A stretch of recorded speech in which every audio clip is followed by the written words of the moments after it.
Hello, hello, hello. It is getting dark outside now. I'm taking the time to capture a quick video because I see the tablet is already almost discharged.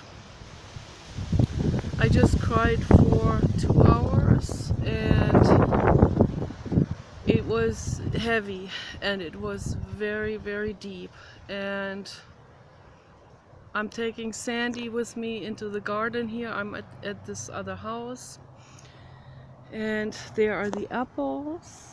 Still some apples on the tree, and those are very good apples. I wished I could give you one.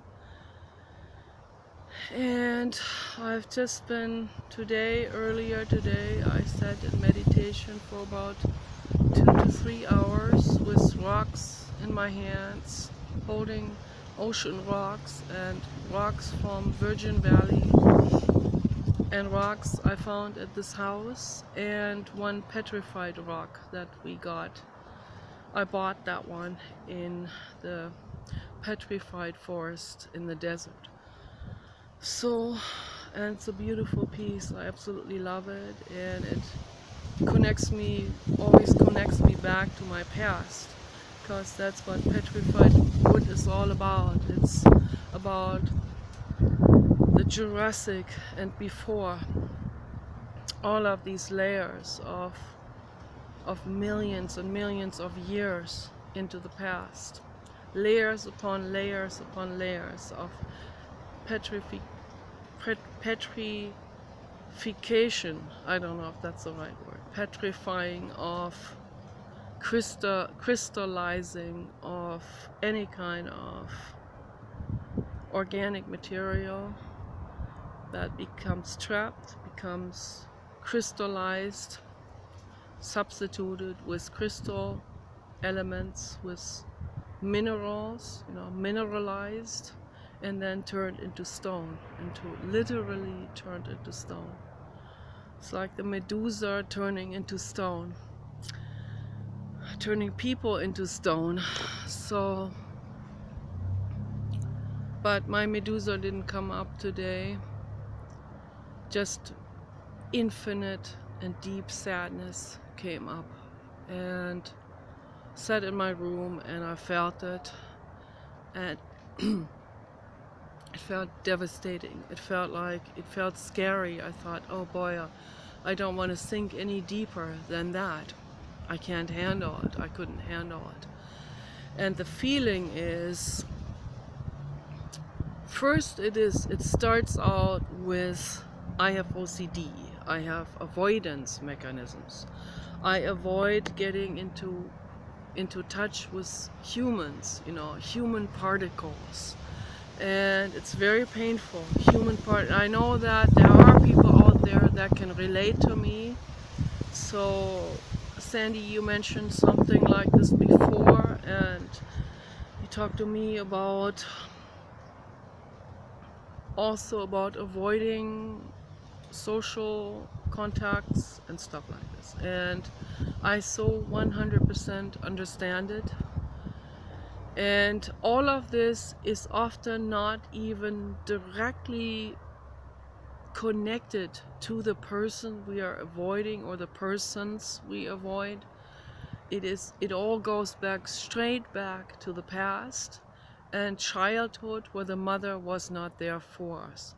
So for me, I have avoidance of all kinds of things, a whole panel of things, and so-called present time, explanations for it, like this person or this group I avoid for this reason, that group I'm afraid of, that group I'm terrified of, those scare me, those have booze and dysfunctional particles on them, I avoid that.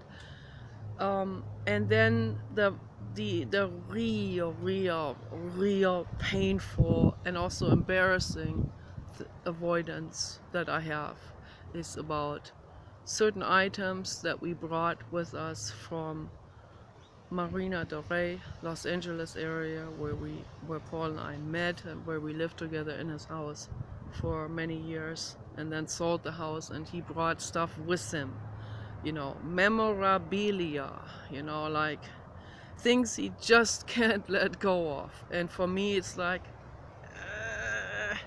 you know, it's like, I wish I could cleanse us from all of this debris, you know, because there are particles attached to those items, like books, for example, or tools, or clothing items that have been there in the closet and so on, and have been there, and I know that it has ultimately gotten some particles on them from certain women that have gone in and out of that house, that I have severe OCD with. Actually 3 women, or maybe even 4.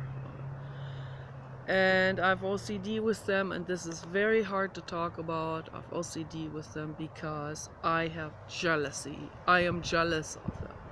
And then the jealousy becomes, it turns, Sigmund Freud talked about, it was very interesting. He talked about exactly this phenomenon that I have. He talked about this in his book Totem and Taboo. I couldn't believe it when I read this. So this actually is a thing that has been occurring for quite some time, but you bet nobody talks about it. I mean, it's like the percentage of people that would actually talk about this and address this courageously, publicly in particular. Oh my God, it's like 0.0000001%. It's like 1 out of 100,000 or less. So and it took me a long time to finally talk about this publicly, but since I'm also forced into this venue because I don't have a human in person to talk to about this. I can talk to my husband about this to a certain degree until he snaps and can't deal with it, because dealing with this would mean he'll be tolerating the subject of self-pity, and then I guess he's afraid that his own stuff would come up. So he better puts a real good seal on it and puts shame and all the whole social sealants around it, so that he never have to ever look at this kind of stuff ever. So now the battery is empty, and I'll make part 2 tomorrow. Okay, you guys take care.